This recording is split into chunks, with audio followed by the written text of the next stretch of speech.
Bonjour.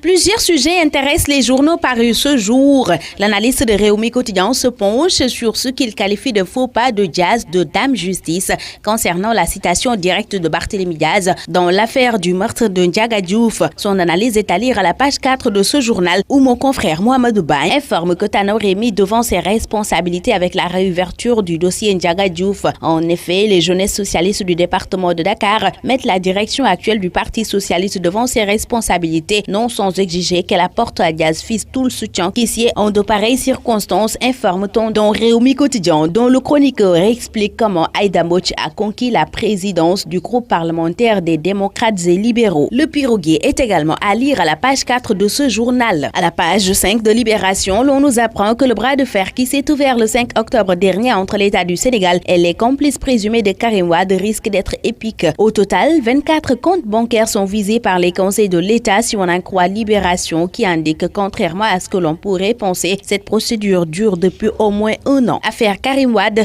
Monaco, la meilleure des batailles titre par conséquent ce quotidien. Walf Quotidien informe que l'imam Ibrahim Seye a été rejugé et condamné à 2 ans de prison ferme. Ce journal estime par conséquent à sa une que la justice est aux ordres de Macky Sall. Walf Quotidien rappelle que le chef de l'État avait trouvé la première condamnation trop clémente. Dans Sud Quotidien, des acteurs sont divisés sur le maintien de l'article 80 du Code pénal relatif à l'offense au chef de l'État. Maître Amadou Sall du Parti démocratique sénégalais soutient qu'on ne peut pas faire une réforme du Code pénal sans régler le problème de l'article 80. Le maintien de l'article 80 dans le Code pénal n'est rien d'autre qu'une stratégie pour mieux museler l'opposition, soutient Dr Mamadou Moustapha Wan, responsable du grand parti. En tout cas, autant des gouvernants en ont abusé, autant il a été noté des attaques contre le chef de l'État, déclare pour sa part Moussa Sarr d'Ola LD. Retour dans Réumi Quotidien qui renseigne que les leaders de l'opposition ne comptent pas abandonner le terrain malgré leur marche avortée de vendredi dernier. En conclave hier, Malick Gakou et ses camarades ont lancé un nouveau plan d'action contre l'actuel régime. Un meeting, une tournée et des rencontres avec les différents représentants des pays occidentaux au Sénégal seront au menu, informe ce quotidien. Le quotidien LAS se penche sur le budget 2017 et informe à sa une que Macky se sert dégraisse Aminata Tall et engraisse Ousmane Tanor Dieng. Le quotidien Enquête nous fait part de la retraite d'un champion. Il s'agit de Yahya Diop Yekini qui arrête la lutte.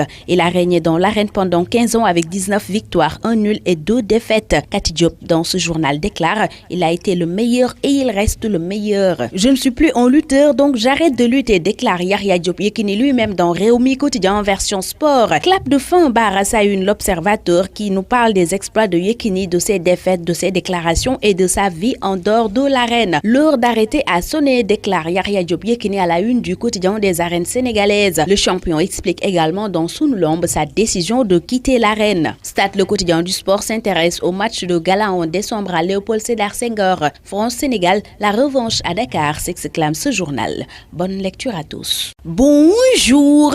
Plusieurs sujets intéressent les journaux parus ce jour. L'analyste de Réumi Quotidien se penche sur ce qu'il qualifie de faux pas de Diaz de Dame Justice concernant la citation directe de Barthélémy Diaz dans l'affaire du meurtre de Ndiaga Diouf. Son analyse est à lire à la page 4 de ce journal où mon confrère Mohamedou Ba informe que Tano Rémy devant ses responsabilités avec la réouverture du dossier Ndiaga Diouf. En effet, les jeunesses socialistes du département de Dakar mettent la direction actuelle du Parti socialiste devant ses responsabilités, non sans exiger qu'elle apporte à Diaz fils tout le soutien qui s'y est en de pareilles circonstances, informe-t-on dans Réumi Quotidien, dont le chroniqueur explique comment Aïda Mbodj a conquis la présidence du groupe parlementaire des démocrates et libéraux. Le piroguier est également à lire à la page 4 de ce journal. À la page 5 de Libération, l'on nous apprend que le bras de fer qui s'est ouvert le 5 octobre dernier entre l'État du Sénégal et les complices présumés de Karim Wade risque d'être épique. Au total, 24 comptes bancaires sont visés par les conseils de l'État si on en croit Libération qui indique que contrairement à ce que l'on pourrait penser, cette procédure dure depuis au moins un an. Affaire Karim Wade, Monaco, la meilleure des batailles titre par conséquent ce quotidien. Walf Quotidien informe que l'imam Ibrahim Seye a été rejugé et condamné à 2 ans de prison ferme. Ce journal estime par conséquent à sa une que la justice est aux ordres de Macky Sall. Walf Quotidien rappelle que le chef de l'État avait trouvé la première condamnation trop clémente. Dans Sud Quotidien, des acteurs sont divisés sur le maintien de l'article 80 du Code pénal relatif à l'offense au chef de l'État. Maître Amadou Sall du Parti démocratique sénégalais soutient qu'on ne peut pas faire une réforme du Code pénal sans régler le problème de l'article 80. Le maintien de l'article 80 dans le Code pénal n'est rien d'autre autre qu'une stratégie pour mieux museler l'opposition, soutient Dr Mamadou Moustapha Wane, responsable du grand parti. En tout cas, autant des gouvernants en ont abusé, autant il a été noté des attaques contre le chef de l'État, déclare pour sa part Moussa Sarr Dola LD. Retour dans Réumi Quotidien qui renseigne que les leaders de l'opposition ne comptent pas abandonner le terrain malgré leur marche avortée de vendredi dernier. En conclave hier, Malick Gakou et ses camarades ont lancé un nouveau plan d'action contre l'actuel régime. Un meeting, une tournée et des rencontres avec les différents représentants des pays occidentaux au Sénégal seront au menu, informe ce quotidien. Le quotidien LAS se penche sur le budget 2017 et informe à sa une que Macky se sert dégraisse Aminata Tall et engraisse Ousmane Tanor Dieng. Le quotidien Enquête nous fait part de la retraite d'un champion. Il s'agit de Yahya Diop Yekini qui arrête la lutte.